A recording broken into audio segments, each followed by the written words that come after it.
25,000 লোক যারা এনআরসির কবলে পড়েছে, যারা পশ্চিমবাংলা থেকে আসামে গেছে, তাদের লিস্ট এই সরকারকে 2 বছর আগে পাঠিয়েছিল আসাম সরকার, যে এদের পরিচয় কি বলুন, এরা কি পশ্চিমবাংলা থেকে গেছে, এখানে নাগরিক, এখানে তাদের থাকছেও এরা, সেই প্রমাণপত্র রাজ্য সরকারকে দেওয়ার কথা, রাজ্য সরকার দেয়নি।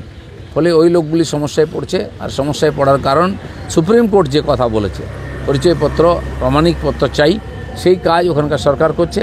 সহযোগিতা না করার জন্য বাংলার সরকার, তাদের সমস্যা হচ্ছে। আজ বোলপুরের দলনেত্রীর মিছিলে দেখা যাবে অনুব্রতকে। কেষ্ট রাজনৈতিক ভবিষ্যৎ কি? রবিবার মমতার সঙ্গে দেখা করলেন অনুব্রত, 10 মিনিট কথা, বেরিয়ে মুখে কুলুপ। না, ঠিক আছে, তো এত তার যে পার্টি এত সেবা করেছে, এত টাকা পয়সা তুলে দিয়েছে, বীরভূমে সমস্ত পঞ্চায়েত থেকে পার্লামেন্টের সিট জোর করে জিতিয়ে দিয়েছে, তার কথা মমতা ব্যানার্জি ভুলেন না। ওনার একটা বৈশিষ্ট্য যেন পুরনো লোকেদের সঙ্গে রাখেন, সে যেমনই হোক।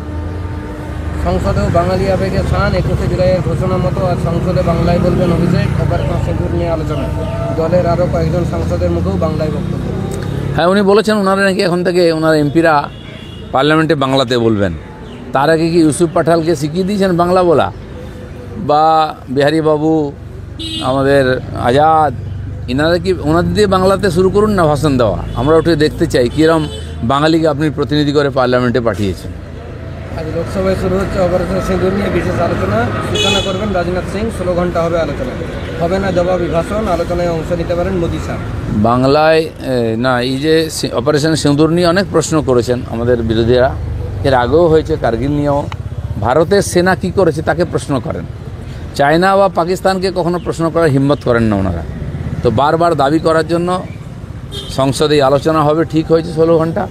সেখানে ঘটনা সত্য মিথ্যা আসবে, এবং তারা যে রাস্তায় মিথ্যা কথাগুলি বলছিলেন, এ সমস্ত প্রশ্ন সংসদে রাখা উচিত। নিশ্চয়ই সরকারের তরফ থেকে তার জবাব আসবে। দাদা, শেখ শাহজাহান জেলে থাকলেও এখনও তার অনুগামীদের আতঙ্ক। সন্দেশখালীতে কলকাতা পুলিশের পুলিশকর্মীর জমি দখলের অভিযোগ শাহজাহান অনুগামীর বিরুদ্ধে, থানায় গেলেও কোনো সাড়া মিলল না, এসডিপিও কেউ সাড়া দিল না। টিএমসির অনেক বড় নেতা, মন্ত্রী, এমএলএ, এমপি জেলে আছেন, কিন্তু তাদের সাম্রাজ্য চলছে। যেমন দাউদ ইব্রাহিম জেলে থাকলে, বিদেশে থাকলে তার সাম্রাজ্য চলে। হাজি মস্তানও ছিল সেরকম, এখানে মস্তান রাজ সেরকম শুরু হয়েছে। জেল থেকে সব কন্ট্রোল করা যায়, পুলিশই তাদের মাধ্যম। তো সেই জন্য সরকার চায় যখন এটা চলুক, তো কে